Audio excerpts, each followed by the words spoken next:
Welcome back to Imagination. Only this video is not my imagination, but what I discovered about dimensions.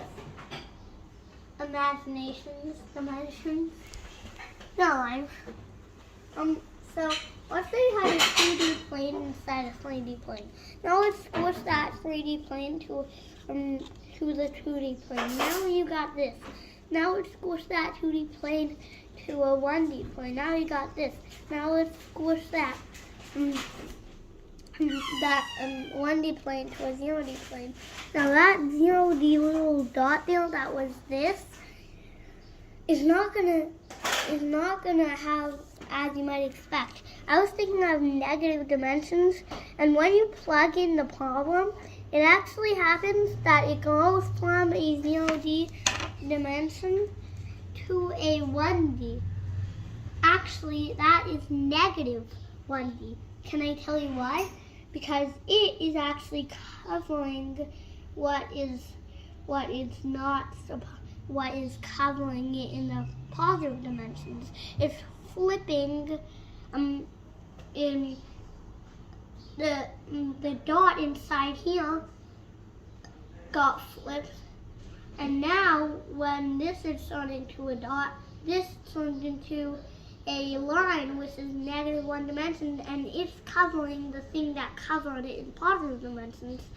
It flips it just like positive is flipped by negative. And here's another thing. In the negative world, we see that higher numbers are lower than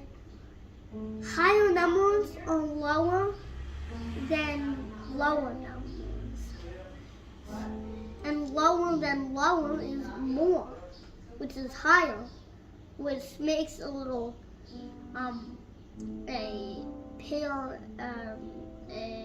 paradox. But let's not focus on that paradox right now. The higher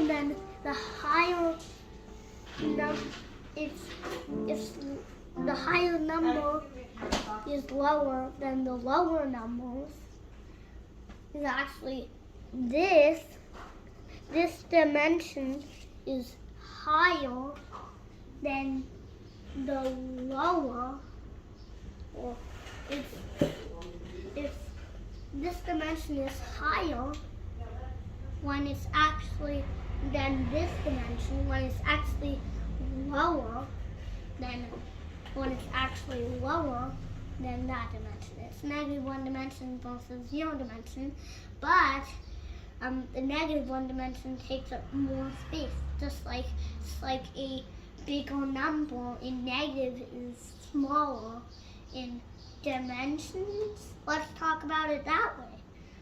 So, and you could keep doing this. Let's say you put the 0 dimension and pulled it to negative 1 dimensions. Well, now that line would still cover it because it would turn into 2 dimensions. There is an infinite number of ways that this cube will cover this flat plane, and an infinite number of ways that this negative 3-dimensional Yokoto sphere U will cover this negative 4-dimensional Yokoto sphere.